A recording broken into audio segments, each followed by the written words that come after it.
ನಮಸ್ಕಾರ ವೀಕ್ಷಕರೇ, ಇದು ನಿಮ್ಮ BNN ಕನ್ನಡ, ನಿಮ್ಮ ಧ್ವನಿ, ನಿಮ್ಮ ಸುದ್ದಿವಾಹಿನಿ. ನಾನು ವಿಶಾಖ ದೇವೇಂದ್ರ ಕುಮಾರ್. ಉಳುವವನೇ ಹೊಲದ ಒಡೆಯ.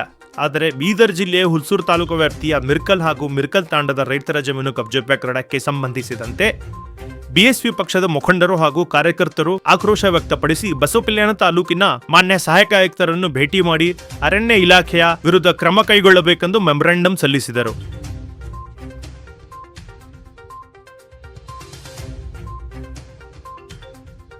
ಬಿಎಸ್ಪಿ ಮುಖಂಡರು ಈ ವೇಳೆ ಒತ್ತಾಯಿಸಿದಂತೆ ಮಿರ್ಕಲ್ ತಾಂಡ ಪ್ರದೇಶದ ಸರ್ವೆ ನಂಬರ್ 175ರಲ್ಲಿ ರೈತರಿಗಿರುವ ಜಮೀನಿಗೆ ಸಂಬಂಧಿಸಿದ ದಾಖಲೆಗಳು, ಹಕ್ಕು ಪತ್ರಗಳು ಇದ್ದರೂ ಅರಣ್ಯ ಇಲಾಖೆ ತಾನೇ ಹಕ್ಕು ಹೊಂದಿದಂತೆ ವರ್ತಿಸುತ್ತಿದ್ದು ಜೆಸಿಬಿ ತಂದು ಜಮೀನು ಹಾಳು ಮಾಡಿ ಅಕ್ರಮವಾಗಿ ಕಬ್ಜಾ ಮಾಡುತ್ತಿದ್ದಾರೆ.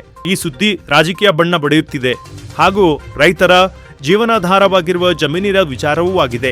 ಈ ಸಂದರ್ಭದಲ್ಲಿ ಬಿಎಸ್ಪಿ ಪಕ್ಷದ ಕಾರ್ಯದರ್ಶಿಗಳಾದ ಅಶೋಕ್ ಮಂಟಾಳ್ಕರ್ ಮತ್ತು ಜ್ಞಾನೇಶ್ವರ್ ಸಿಂಗಾರೆ, ತಾಲೂಕಾ ಅಧ್ಯಕ್ಷರಾದ ಶಂಕರ್ ಫುಲೆ, ತಾಲೂಕಾ ಪ್ರಧಾನ ಕಾರ್ಯದರ್ಶಿಗಳಾದ ರವಿ ಉದಾತೆ, ತಾಲೂಕಾ ಸಂಯೋಜಕರಾದ ಮಕ್ಬೂಲ್ ಸಾಬ್ ಹಾಗೂ ಪ್ರಮುಖ ಪದಾಧಿಕಾರಿಗಳು ಮತ್ತು ಕಾರ್ಯಕರ್ತರು ಉಪಸ್ಥಿತರಿದ್ದರು.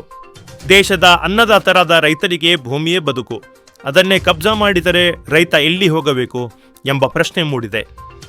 ಇಂದು ಸಲ್ಲಿಸಲಾದ ಮೆಮೊರಾಂಡಂ ಬಿಎಸ್ಪಿ ಪಕ್ಷದ ಮೂಲಕ ರೈತರ ಧ್ವನಿಯಾಗಿ ಕೇಳಿ ಬಂದಿದೆ. BNN ಕನ್ನಡದಿಂದ ಸ್ಥಳೀಯ ಹಾಗೂ ಸಮರ್ಥ ಸುದ್ದಿಗಳಿಗಾಗಿ ಕೂಡಲೇ ನಮ್ಮ ಚಾನೆಲ್ ಅನ್ನು ಸಬ್ಸ್ಕ್ರೈಬ್ ಮಾಡಿ.